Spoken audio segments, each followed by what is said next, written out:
Hello everyone, today I'm going to show you how to download Vanguard for Valorant step by step. Make sure to watch the video to the end, not to miss any important details, like and subscribe. Now, if your issue is having Valorant on, but Vanguard isn't working properly, then all you have to do is go to your Windows search right here on the bottom left, and then search for add or remove programs, and it's going to be the first option right here. Click on it, and then from here it's going to show you a list. All you have to do now in the list is to go to search this list and go to Vanguard. As you can see, Riot Vanguard is right here. You're going to uninstall it. Once you go ahead and uninstall it, you're going to click right here.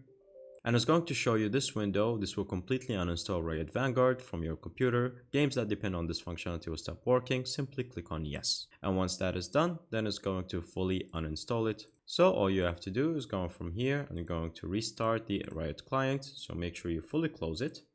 And then from here, going to search for Riot client and open it again. Once you open it and it logs you in, all you have to do is go back to Valorant. And as you can see, there's going to be a big button that says update, install Vanguard. And so you're going to update it and it's going to fully install Vanguard. And then all you have to do is simply close the client again, restart it, and then you should be good to go. Thank you guys for watching. See you next time. Bye bye.